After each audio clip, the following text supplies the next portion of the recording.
start by introducing myself. Maybe y'all know me, maybe y'all don't. But hello, my name is Jacqueline. Gosh, seeing y'all all look at my face like, just to look at me. What if I just talk like this?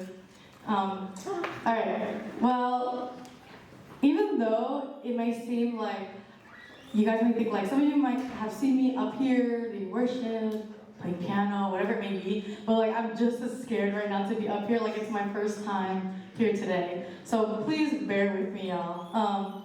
You guys don't know, I'm a senior in college. Where my college kids at? Make some noise. Almost. But I'm a senior in college, and it's crazy to think. It feels like yesterday I was a senior in high school. I still feel like a senior in high school, and don't ask me what I want to do after college because I don't know yet. We'll get there. But as a college student, I've had the opportunity to study abroad. And last semester, I studied in London, and it was so amazing, and I had so many cool experiences. And I wanted to share a story about one of the experiences I had. This experience is like funny now, haha, but like not funny when it happened. It almost got me in some real trouble. So during my study abroad, half of the time I was studying, half of the time I was not. I was like probably, going out, and like I had the opportunity to travel, to explore parts of this world I didn't even know existed. And one of the trips I took was a trip to Germany. And I had never thought to go to Germany. Like, why would you go to Germany? But I had like distant relatives there. So I was going on this trip to Germany.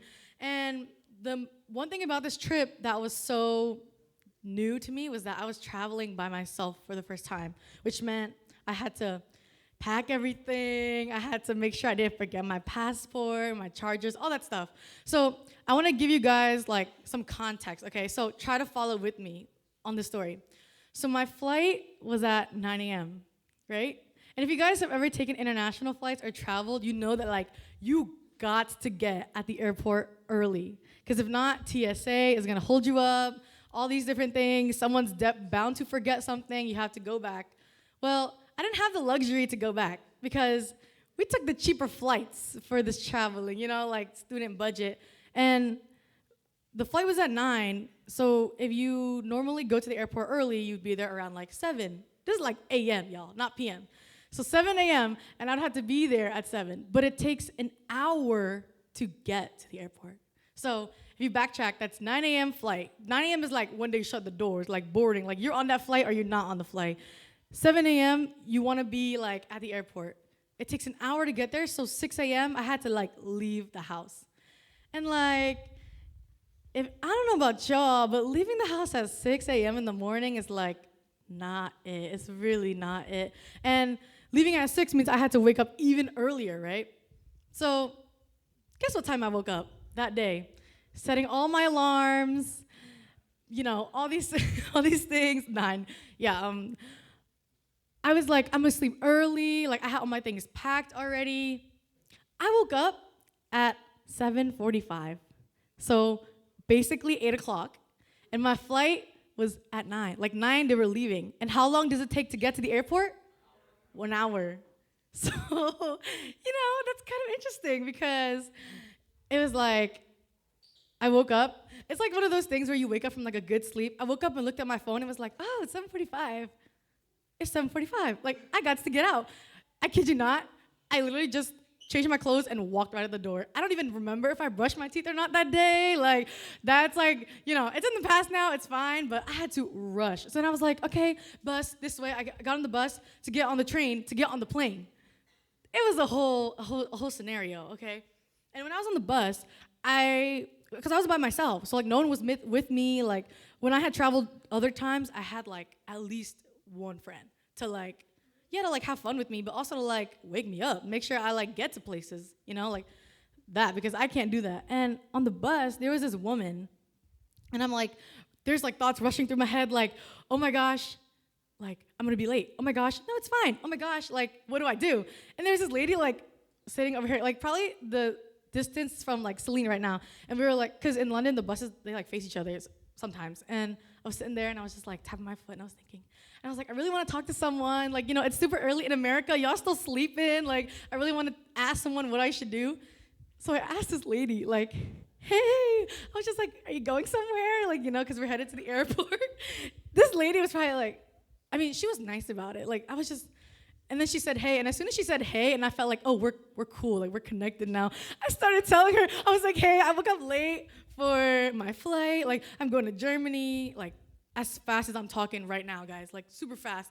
And I expected her to just be like, get lost, or just, like, stop talking to me, And I asked her this question. I was like, my flight is at 9.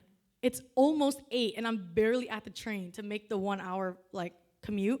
I was like, what should I do? And in my head, I expected her to be like, oh, like, you're definitely not going to make it. Like, just go home, because if I go 1 hour and I don't make the flight, I got to go back home 1 hour and, like, waste all this money or whatever. I expected her to be like, just don't do it. But what did she say? She said, just do it. Like, so casually, like, obviously she wasn't getting on a flight, so it's fine for her. She was like, just go. Like, you should still go for it. She was like, if I were you, I would just go. If you don't make it, you don't make it. And I was like, okay, lady. Like, I don't know how much I wanted to hear. Because, like, at that point, I was relying on her answer for my decision. Like, if she said go home, I'd be like, okay, and, like, go home. But if she said do it, then I'm like, oh, okay, I guess I gotta try to hop on this flight. So I was basically in, like, this do or die situation, okay? Like, it was go and maybe make the flight, or don't go and just not die physically, but, like, you get the point, right? So long story short, somehow, by the grace of God, I made the flight. Okay, yeah, I made the flight and I got to Germany. A lot of the rest of it is, like, blurry. All I remember, I kid you not, I'm, like, at the gate. And of course, out of all the bags, mine gets pushed to the side. And they have to, like, open it and check through it. And I'm like, sir, I really don't have time. Like, you know why? It was because my water bottle had too much water. That's it. Like, I was like, I don't have drugs. I promise. Like, I'm a good kid. So I'm, like, running, like, booking it. And most of you guys probably never see me run because I don't run, okay? So y'all can imagine I'm, like, running and booking it to the flight. And I was the last one on the flight. Like, they were about to close. And I don't know why they didn't just go. But by the time I made it, I was, like, out of breath. Kind of like how I am now. And they were like, are they like, Jacqueline? And I was like, yeah, that's me. Please let me on this flight. I got to get on. Can you imagine if I had gotten there and they didn't let me on? Almost. But by the grace of God, I was on this flight. So, yeah, how does this story, like, matter, right? Relate to anything. Like, why am I telling this? It's not just to expose, like, how bad I am at, like, my sleeping habits, or even that I don't run. I just wanted to tell this story because, it's really funny now, but, like, it's because a lot of times I feel like as followers of Christ, like, as Christians, especially at this, like, college, high school, like, what are you gonna do with the rest of your life phase that we're all in, that I'm currently in, we're all given, like, these choices in life that we have to make, whether they're public choices, like, you tell someone what you're gonna major in or something, and then all the mom's friends, aunts are gonna be like, what are you majoring in? Oh my gosh, she's, like, doing this school. Oh my gosh, she's doing that. You're gonna be a doctor? Oh my gosh. Like, whether it's public or whether it's personal choices, like, do I wanna go to church today? Or, like, am I gonna, like, when someone asks me, do you love Jesus or do you believe in God? Am I gonna say yes? Or am I gonna be like, oh, I mean, like, I don't know, Like, I wanted to tell this story because I believe that there are so many personal choices that we all have to make today, like, and we have to be willing to take that risk and take that leap of faith and almost, like, not jump blindly, but, like, kind of jump blindly and believe that God will catch you, or die and go home and basically, not physically, hopefully, but, like, not take that risk. Like I said, especially as, like, first generation students, like, I'm sure y'all feel the pressure, like, just like I do, of just, like, making it or making a name for yourself or whatever that may look like. It's, yeah, that's a whole nother something to dig later. But even though we feel this, like, or I feel this so heavily, like, in my life right now, like, even back then during the Bible times, during the Old Testament, like, they felt this too. Like, there were people that God chose to do something great. And they were like, what'd you say? They're like, are you sure? Like, that was the case, and so many times.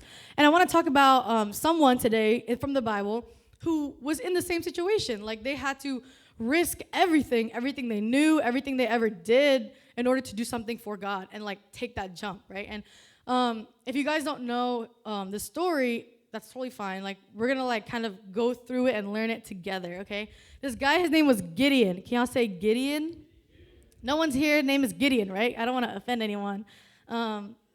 Oh, love you, Jer. But this guy named Gideon, God called him to take such a big risk, okay? He was part of the Israelites, and there was like these mean group of people called the Midianites. Yeah, Midianites. Say that 5 times fast. Thank you. And they were like basically bullies. Basically, they oppressed the Israelites. They took their crops, all these things. But also the Israelites they turned their backs on God. Like, you guys, I'm sure, or if you don't know, like, time and time again, the Israelites would be like, God, please give us blessings, please do this, please do that, and God would do it. And then they'd be like, cool, thanks. And then like 5 minutes later, turn their back on God. And it was the same repetitive situation. And they were in this place where they needed help, and they were crying out for God, like, send us help, send us someone, send us something. And God was like, all right, I'm going to choose, like, you, for example. Like, he was like, I'm going to choose you, like, randomly. And he chose Gideon. And did y'all think that Gideon was like, all right, me, like, I want to do it, pick me? No. Gideon was like, you talking to him? Or, like, you talking to me? And let's open up in this verse. I want to show you guys what we're talking about. We're going to open up to Judges chapter 6, verse 15 to 16.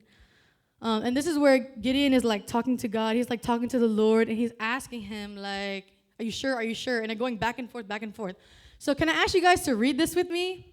Let's read this together. Can y'all see? I'm not that tall, so it's okay. Ready? 1, 2, 3. But Gideon said to him, please, Lord.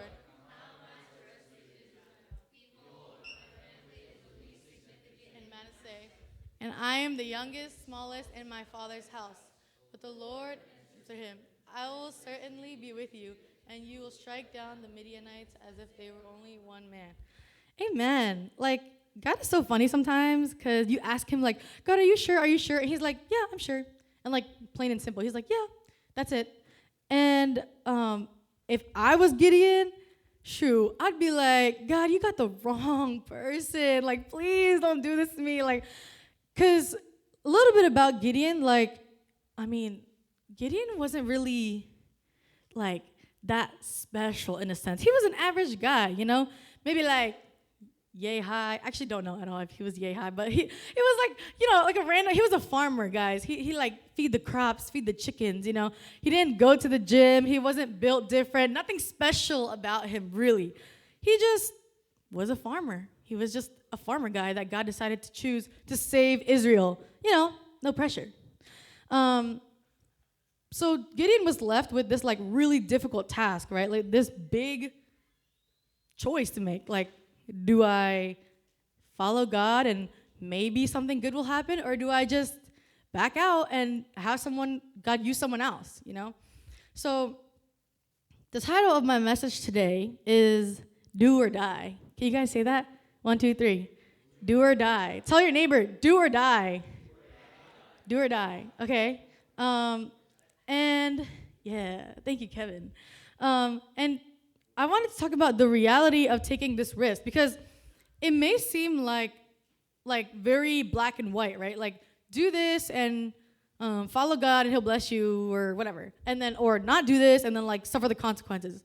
But in reality, like, it's really not that easy, right? It's not that black and white. It's not that, like, yes or no, multiple choice type of answer. It's like one of those long paragraph answers you got to give on a test that I just took yesterday. So we'll see how that goes. But, yeah, there was no way for Gideon to really know what was going to happen. And the reality is he had to go through a lot. Like, God really had to, like, go take him through a long process before this great big saving of the Israelites actually happened. So I want to talk about the 3 realities of taking risks. Like, the three realities. Like, come on, don't just tell us.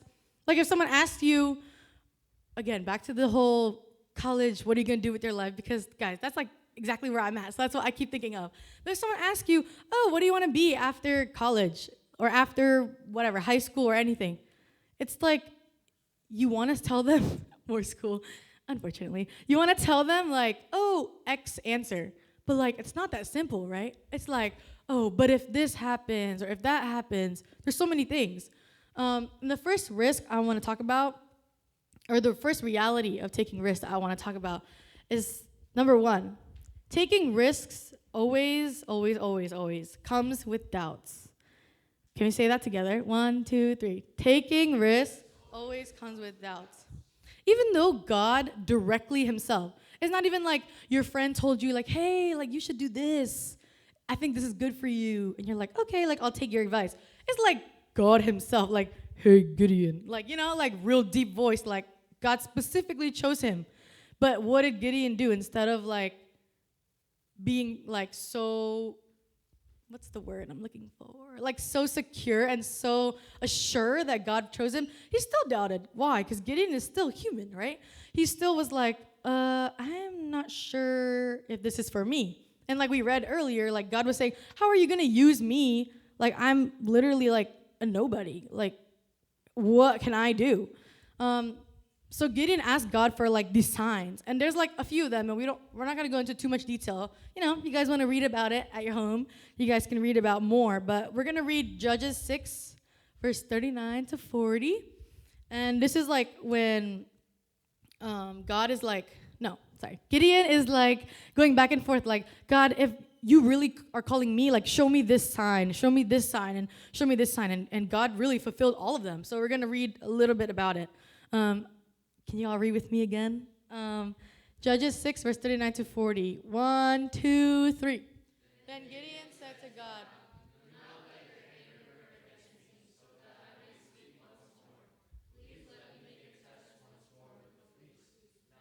only fleece be dry, and let the dew be ground.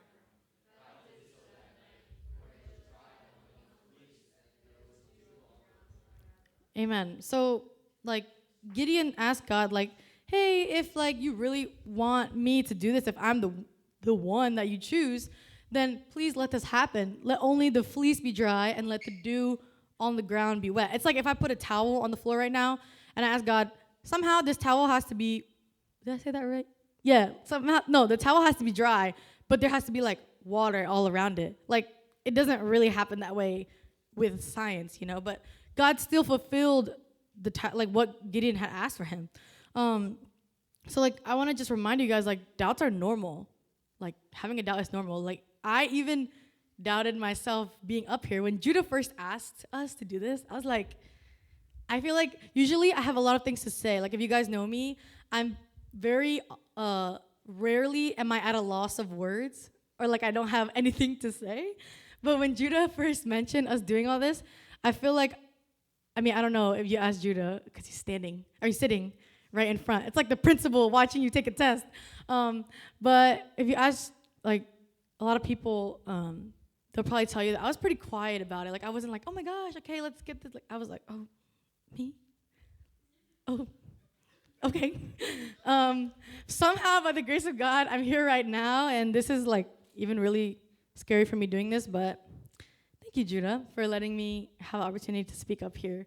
So yeah, like, Gideon was about to, after God fulfilled these, like, tests, I guess, like what he asked, finally Gideon was like, all right, like, I'll do it. Like, but in order to defeat the Midianites, they were about to go to war. Like, they're about to, like, throw punches, you know. But in order to do that, like, Gideon needed people. He needed an army, right? But God said, well, yeah, but no. Like, yeah, but no. So he started with, like, these many group of people, like, nothing compared to the Midianites. They had over 100,000 people in their, like, army, and the Israelites had less than half of that. And the second, like, point that I want to talk about, like, the second reality is that taking a risk in something like this, it requires more of God and less of people. And for Gideon's situation, God was like talking literally.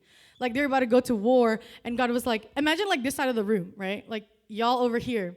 You guys are the Midianites, okay? You guys are like the bad people, like, the bad guys. And you guys over here are the Israelites, okay? Hey, Israelites. Hey, Michael, you can be Gideon. I don't know. But, so like there's like this big divide. And imagine like there's like 10 times the amount of people already on this side, and it's just little old y'all. Like, like these people that God chose. But even then, God was like, cut it. God was like, cut it in half, cut it more.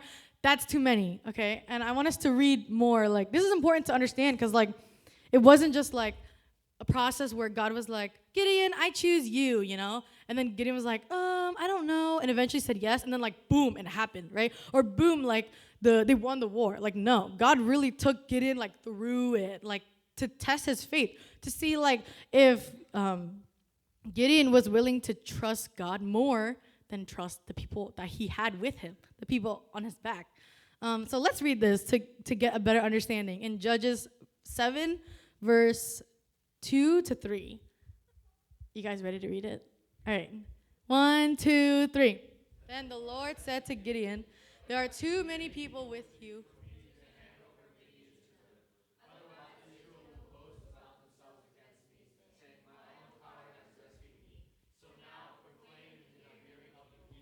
Whoever is afraid and trembling, let him turn back and leave Mount Gilead.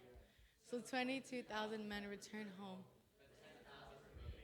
10,000 compared to like over 100,000. Like y'all over here, imagine like y'all have all doppelgangers and like people that look just like y'all to add more people, and you guys are cut even more. It's scary. If I was Gideon, I'd be like, hold up now, pause. Like, you asked me to win the war. I said yes. And now you're trying to take my crew, like, away from me. Like, why? I would think, if I was Gideon, I would think, like, God, why are you punishing me? Like, what did I do, right? But in reality, God was just trying to make Gideon stronger. He really broke down, like, the number of people in order for Gideon to just, like, let go of, like, people around him. And maybe some of you guys feel the same way, Like, for me, even being up here today, like, so many of my gracious, lovely friends, like, supported me and just, like, said, like, oh, you got it, like, it's going to be great, like, all these things, even, like, today before coming up here. But the reality is as much as I love my friends and, like, want to be like, oh, you're right, like, I got it, like, if I don't even believe what God is given to me, like this opportunity to speak or like what God is gonna say through me, then like what does it matter what my friends are saying? Like I would never even actually deep down like believe it, because like people like in your life, they may come and go, your friendships, they may not stay, but whatever like you're trying to do, whatever you're trying to keep moving forward with, like the only person you really can rely on is God, right? So that's why it's so important to understand, like, even though like, God is so funny sometimes, like, even though Gideon actually, you would think he needs a bigger army to defeat them and all these things, God was like, no, you really don't need anyone else but me. So that's why he cut his army even smaller. And, that leads me to, like, the next part, or, like, the next reality, like, the true reality of taking risk. Am I good on time? I have no idea. We'll just roll with it. The third one is taking risk begins with surrender. Can we say that together? 1, 2, 3. Taking risk begins with surrender, right? So you got to surrender it all. Like, and that's like really easy to say, harder to do, I'll just tell you that. For Gideon, in his scenario, he had to surrender the process, right? Surrender the outcome. And this one is the one I relate to the most. Surrender his expectations of like what was gonna happen, of how this was all gonna work out. Like Gideon truly could not like think of what the outcome was, because God was already doing things that like he couldn't even think of. So Gideon truly had to surrender all of that, and God brought Gideon through like an unconventional route. Like if a lot of you guys think like back to the whole like college life and like what to do. Like everyone's like, you graduate in like a 4-year track and then you get a job right away and then you make money right away and then you know, the cycle, it's like never ending. But the reality is that like maybe that's not God's plan for you, or maybe God has something different for you, you know? And like we have to be okay with whatever God has for us, even if we ask God, like, you know, because God says like, ask and you'll receive, you know, seek and you will find. But a lot of people get that mixed up with ask what you want and God will always give you what you want. But that's not always the case, right? Like part of surrendering is truly saying, God, this is what I ask of you. But if it's not what you want for me, then let your will be done. Like, then that's what's best. Like, God's not always going to give us what we want for our own good. And there's another verse that I want to take us to read in Judges 7, chapter 7, verse 7 through 11. Gideon really had to surrender this process like I was talking about. 7 to 8, sorry. Yeah. Let's read this together. 1, 2, 3. And the Lord told Gideon,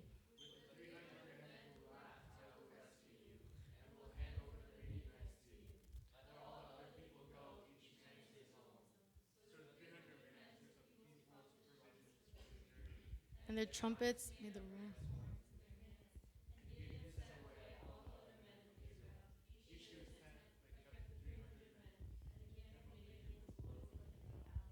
Amen.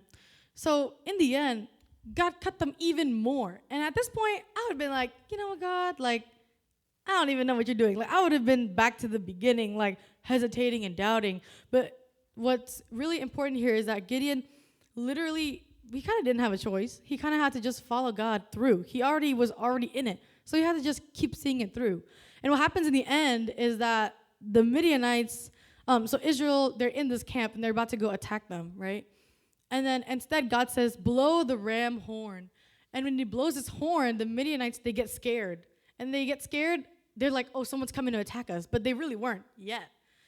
But then what do they do? It's like dark and they start fighting each other. It's like, what? They start fighting each other and eventually they all die. And that's how they win the war.